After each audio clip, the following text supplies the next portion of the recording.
Where does everything come from? And I think what they really want is a simple and set a clean origin story, a moment of creation, perhaps a divine spark or a cosmic explosion that set it all in motion. But I've spent my life studying the smallest pieces of reality, the atoms and electrons that make up everything you see, and I've learned something unsettling. The question itself might be built on assumptions that don't hold when you look closely enough at nature. The opposite of a correct statement is a false statement, yes. But the opposite of a profound truth may well be another profound truth. And that's where we must begin. Consider an electron for a moment. You've been told it's a particle, a tiny sphere, orbiting the nucleus like a planet around the sun. That picture is in every textbook, and it's wonderfully intuitive. But then you perform an experiment, send that electron toward two narrow slits in a barrier, and something impossible happens. The electron goes through both slits simultaneously. It interferes with itself. It creates a pattern on the screen behind the slits that can only be explained if it traveled as a wave, spreading out to space, taking every possible path at once. So which is it, particle or wave? And here's what I must tell you. Both descriptions are true. Both are necessary. And neither is complete. That's not a flaw in our understanding. That's the nature of reality itself. Now I can see the objection forming in your mind already. You want to say, surely it must be one or the other, really. Perhaps we just haven't figured out what yet. Perhaps our instruments aren't good enough. Perhaps there's some hidden mechanism we haven't discovered that will make sense of this. This is the entirely reasonable response of someone raised in a world of solid objects and clear boundaries, where things are definitely here or definitely there, where cats are either alive or dead, where a coin shows heads or tails but never both. Classical physics taught us to think this way, and for the world we inhabit, the world of baseballs and bridges and planetary orbits, but thinking works perfectly. But nature doesn't owe us intuitive explanations. And when you descend to the atomic scale, those familiar concepts simply stop applying. Let me be precise about what I mean. When I say an electron is both particle and wave, I'm not being poetic or mysterious. I'm describing what we actually observe. But here's the crucial part, the part that took us years to understand. These are properties the electron possesses independently of how we choose to observe it. The electron doesn't secretly know whether it's a wave or particle and then show us whichever face we're looking for. Rather, the very act of observation, the experimental arrangement we construct, determines which aspect of reality manifests. Set up your apparatus to detect particles, and you'll find particles. Set it up to detect waves, and you'll find waves. You cannot set it up to detect both simultaneously. This isn't a technical limitation. It's a fundamental feature of how nature operates at this scale. This is what I call complementarity. It means that complete knowledge of physical systems requires contradictory perspectives that cannot be applied at the same time. Think about position and momentum, where something is and how fast it's moving. In everyday life, these seem like separate, independent facts. You can know both about a car is at the intersection traveling 50 miles per hour, but at the quantum level, the more precisely you measure an electron's position, the less precisely you can know its momentum, and vice versa. This isn't because measurements disturb things, though that's the usual explanation even to beginners. It's deeper than that. The electron doesn't have a definite position and momentum simultaneously. Those properties don't exist independently until you measure one or the other. Reality itself is indefinite in a way that has no classical analog. Now here's where it gets strange, where language itself begins to break down. Before you measure the electron's position, it doesn't have a position in the classical sense. It exists in what we call a superposition state that contains all possible positions at once, weighted by different probabilities. The mathematics describes this perfectly with something called a wave function, an equation that evolves smoothly and predictably over time. But the moment you make a measurement, something dramatic happens. The wave function collapses. All those possibilities vanish except one. The electron is suddenly here, not there. Not because it was always here and we just found out, but because the act of measurement forced reality to choose. You see the problem now. We have a theory of quantum mechanics that describes this process with extraordinary precision. It tells us exactly what probabilities to expect for any measurement we might perform. And it's never been wrong, not once. Every prediction has been confirmed by experiment. The atomic spectra, the behavior of electrons in metals, the tunneling through barriers that classical physics says should be impenetrable, all of it matches the theory perfectly. Your computer works because engineers apply these equations to design transistors where electrons tunnel through barriers they classically couldn't cross. GPS satellites correct their clocks using effects that only exist if our quantum description of time and gravity are accurate. This isn't speculation or philosophy. This is the foundation of modern technology. But accepting the theory means accepting something almost unthinkable. It means accepting that reality at its most fundamental level is not deterministic in the way Newton imagined. It means the future isn't written in the present state of the universe because the present state itself is indefinite. It means that observation consciousness's interaction with the physical world plays a role we never imagined in classical physics. And this is where people become uncomfortable because it seems to give observers too much power, as though we create reality by looking at it. That's not quite right, but it's not quite wrong either. Let me clarify. The electron's wave function contains all possible outcomes before measurement, which outcome actually occurs is a random, genuinely random, not just unpredictable because we lack information. Einstein hated this. He insisted that God does not play dice with the universe, that there must be hidden variables, deeper facts we haven't yet discovered that determine what appears to us as random. And Einstein was brilliant, perhaps the greatest physicist who ever lived. But on this point, I believe he was wrong. We've searched for those hidden variables, we've constructed experiments to test whether they could exist, and nature keeps telling us no. The randomness is fundamental, the indefiniteness is real. No, this doesn't mean we create reality arbitrarily or that consciousness has magical powers. The electron's possible positions before measurement aren't equally probable. The wave function assigns specific weights to each possibility. And once you measure, the result is definite and objective. Everyone who looks will see the same thing. What we've discovered is that there's a boundary between possibility and actuality, and measurement interaction with a macroscopic apparatus is what crosses that boundary. We are not observers standing outside nature looking in. We are participants. The measuring instrument and the measured object form an inseparable whole during the act of observation. You cannot describe the electron's behavior without also describing the apparatus you use to observe it. This is why I've always insisted that quantum mechanics forces us to reconsider what we mean by physical reality. Classical physics assumed reality existed independently, that objects had definite properties whether anyone observed them or not, that the universe unfolded according to iron laws of cause and effect. We were supposed to be able to stand outside the system, observe it objectively, and describe what was really happening. But quantum mechanics shows us that picture cannot be maintained at the atomic scale. The observer and observed are entangled, not metaphorically, but literally, in the technical sense that their wave functions become inseparable during measurement. Consider the famous double slit experiments more carefully.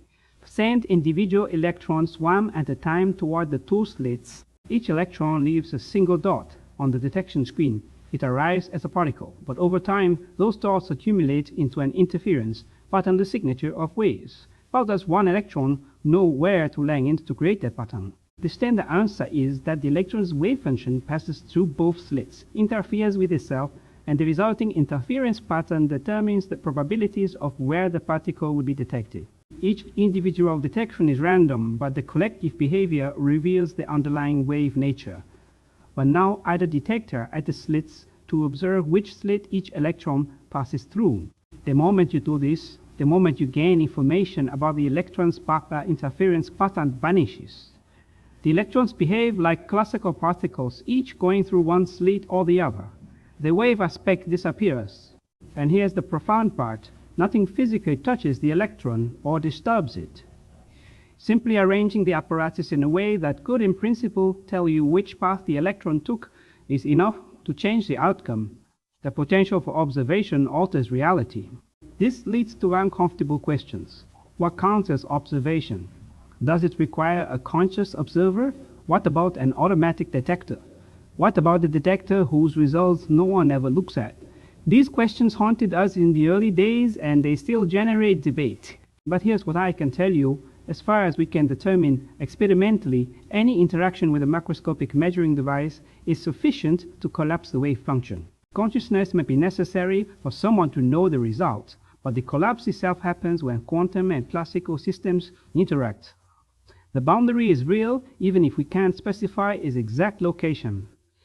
This brings us back to your original question: where does everything come from?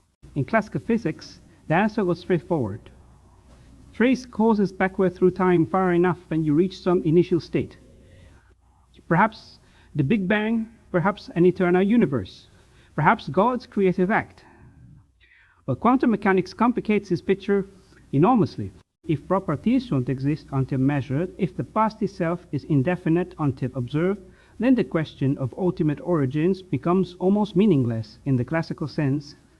Think about what this means for the universe before any observers existed. Was it in some definite state, or was it in a vast superposition of possibilities, waiting for observation to collapse it into actuality? Some physicists take this very seriously and propose that the universe's wave function is still collapsing, that consciousness itself might play a role in naturalizing cosmic history. Others argue that the coherent interaction with the environment serves as continuous measurements, collapsing wave functions without requiring observers. I don't know which is correct. What I know is that the question cannot be answered by physics alone. We've reached the boundary where physics meets metaphysics, where scientific observation encounters the limits of what can be observed. Let me ground this in something concrete so you understand this isn't abstract philosophy. Quantum tunneling is the phenomenon where particles pass through barriers that classical physics says should be impenetrable. An electron approaching a barrier has some probability of appearing on the other side, even though it lacks the energy to climb over. This isn't a mistake or approximation, it's fundamental quantum behavior, a consequence of the wave nature of matter. And this effect is everywhere in modern technology. The scanning tunneling microscope uses quantum tunneling to image individual atoms. Radioactive decay happens to quantum tunneling. The nuclear fusion that powers the sun requires quantum tunneling for protons to overcome their mutual repulsion. Without this purely quantum effect, stars wouldn't shine. The universe would be dark and dead. Or consider entanglement, which Einstein calls spooky action at a distance. When two particles interact and then separate, they can remain connected in a way that has no classical explanation. And measure one particle's spin and you instantly know the other's spin, no matter how far apart they are. This seems to violate the principle that information can't travel faster than light, but it doesn't quite. You can't use entanglement to send messages. The results are still random at each end. Yet, the correlations between the results are stronger than any classical process could produce. We've tested this. We've created entangled photons and measured them miles apart. The correlations persist. Reality is non-local in a way that Einstein refused to accept, and yet his equations describing space and time remain valid. Both truths coexist. Both are necessary. This is what I've been trying to tell you all along. Quantum mechanics doesn't give us a comfortable picture of reality where everything has definite properties and follows deterministic laws. It gives us something stranger and more subtle. It gives us complementarity, the recognition that complete understanding requires multiple contradictory perspectives. It gives us the uncertainty principle, not a limit on our knowledge, but a statement about nature itself, that certain properties cannot simultaneously exist with arbitrary precision. It gives us wave function collapse, the mysterious transition from possibility to actuality that occurs during measurement. And it gives us a working theory that has never failed, that describes every atomic and subatomic phenomenon we've tested, that powers the technology our civilization depends on. But it doesn't give us ultimate answers. It doesn't tell us what the wave function really is between measurements. It doesn't explain why observation collapses the wave function or what mechanism causes this collapse. It doesn't resolve the question of whether reality exists independently of observation. These questions may not have answers in the way we want them to. They may be questions we can ask only because language allows us to formulate them, not because nature contains the answers. Think about what we mean when we say an electron has a position. In everyday language, position is where something is located in space at a particular time, but space and time are continuous, infinitely divisible. You can always ask for more decimal places, more precision.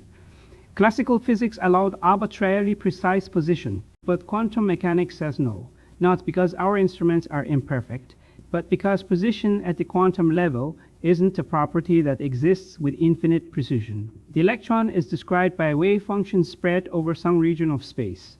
When you measure position, you force that spread out wave function to collapse to another region. But before measurement, asking where exactly is the electron is like asking what is the sound of one hand clapping. It's grammatically valid, but conceptually confused. This is why I say our language, built for the macroscopic world, breaks down at the quantum boundary. We use words like position and velocity and trajectory that carry implicit assumptions about how reality works. Those assumptions are valid for baseballs and planets. They fail for electrons and photons. We've discovered that nature at its foundation doesn't conform to the categories our minds naturally create. And rather than force nature into those categories, rather than insist reality must be the way our intuition suggests, we must expand our conceptual framework to accommodate what we actually observe. The Copenhagen interpretation, which I helped develop, takes a pragmatic stance. It says don't ask what's really happening between measurements. The wave function is not a description of reality itself, but a tool for calculating probabilities of measurement outcomes. Focus on what can be operationally defined and experimentally tested. Accept complementarity, that contradictory descriptions are both necessary. Accept the observer's role in defining the experimental context. Accept that there are questions we cannot answer, not because we're ignorant, but because the questions themselves presuppose a classical reality that doesn't exist. This interpretation has been enormously successful. It's the working framework most physicists use. But it's also deeply unsatisfying to many people, including some physicists, because it seems to give up on providing a concrete picture of reality. Alternative interpretations have been proposed in many worlds, pilot waves, spontaneous collapse theories, each trying to restore some aspect of classical realism or determinism. Each has its advocates. Each makes the same predictions for experiments we can actually perform. And this is the crucial point. It differs only in how they interpret what's really happening in the unobservable realm between measurements. They are, in a sense, different metaphysical frameworks built on the same empirical foundation. I don't claim to know which interpretation is correct, or whether that question even has meaning. What I know is that quantum mechanics works. It describes nature at the atomic scale with breathtaking accuracy. It has revealed that reality is probabilistic, non-local, contextual, and fundamentally resistant to the kind of complete description classical physics offered.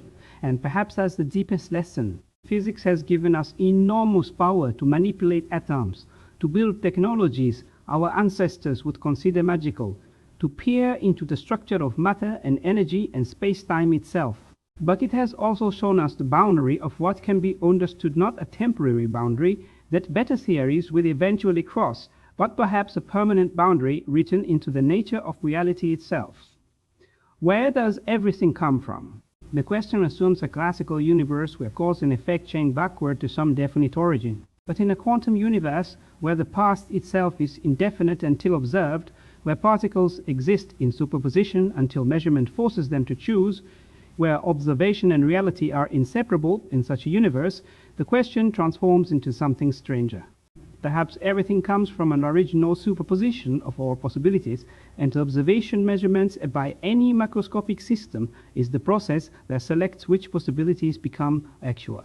Perhaps the universe is still in the process of actualizing itself, of collapsing from possibility into being through the countless observations occurring at every moment. Or perhaps that's still too classical a picture, still too tied to the idea that there must be some moment of creation, some point where it all began.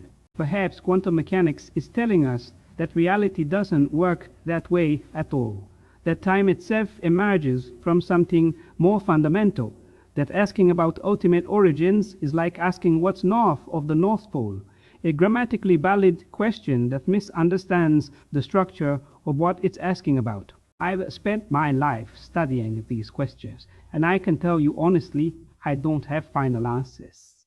What I have is a framework: complementarity, uncertainty, wave function collapse that describes what we can observe and predict what experiments will find. That framework has been tested billions of times in laboratories, in particle accelerators, in quantum computers, in the very chips that process information in your devices right now. It works. But it leaves fundamental questions open, perhaps permanently so. And maybe that's appropriate. Maybe the universe doesn't owe us complete understanding.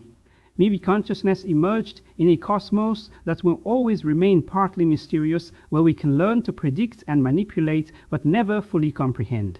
Physics has revealed layers of reality our ancestors never imagined: atoms, electrons, quarks, quantum fields.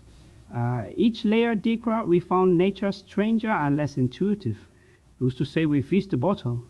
Who's to say there is a bottom? What I can tell you with certainty is this: the universe at its foundation is not made of little billiard balls following deterministic trajectories. It's made of something more subtle, more paradoxical, more resistant to visualization. It's made of wave functions and probabilities, of superpositions and entanglements, of complementary descriptions that are equally true and equally inadequate.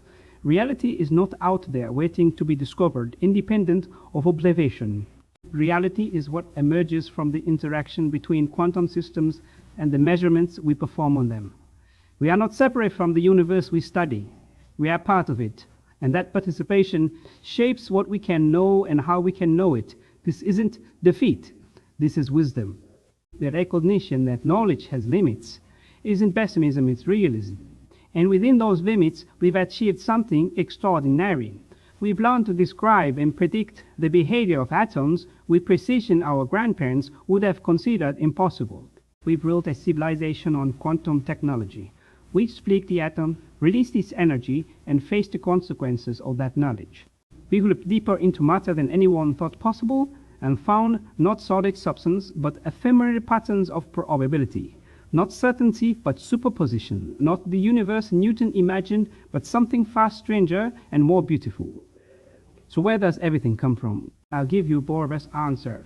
The question cannot be answered in the terms it's posed, because those terms assume a classical reality that doesn't exist at the quantum level. What we can say is that everything emerges from quantum processes, from wave functions collapsing into definite states to measurement, from particles tunneling through barriers and interfering with themselves, from the fundamental uncertainty that prevents reality from having arbitrarily precise properties. Everything comes from a universe that is probabilistic rather than deterministic, observer-dependent rather than objective, complementary rather than unified. Everything comes from quantum mechanics. And quantum mechanics, properly understood, reveals that reality is more mysterious than we ever imagined. Not despite our knowledge, but because of it. That's the paradox we must live with. The more we understand about how nature works, the clearer it becomes that certain questions cannot be answered. The more precisely we can predict quantum phenomena, the more obvious it becomes that determinism has failed. The more successful our theory becomes, the more it reveals the limits of what theories can achieve. And that, I think, is appropriate for creatures like us, conscious beings who emerged from quantum processes made of atoms that obey quantum laws, trying to understand the universe that created us. We are the universe observing itself, and we've discovered that observation itself is part of the story, not separate from it. If you're not confused by this, you haven't understood it properly. Not if you are confused. If you find yourself simultaneously grasping the theory and feeling that something essential remains mysterious, then you're in good company. That confusion, that intellectual discomfort is the appropriate response to quantum mechanics.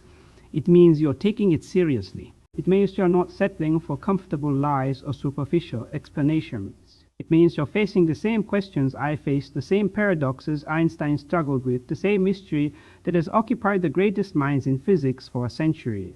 And perhaps that's where we must leave it. Not with final answers, but with better questions. Not with certainty, but with understanding of what can and cannot be known. Not with a complete picture of reality, but with complementary perspectives that capture different aspects of it. That's quantum mechanics. That's nature. And that's the profound truth I spent my life trying to communicate. Reality doesn't fit into the boxes our intuition provides. We must build new boxes, accept contradictions, live with uncertainty. We must recognize that the universe is under no obligation to make sense to us, and yet, miraculously, we can still understand it, just not in the way we expect it.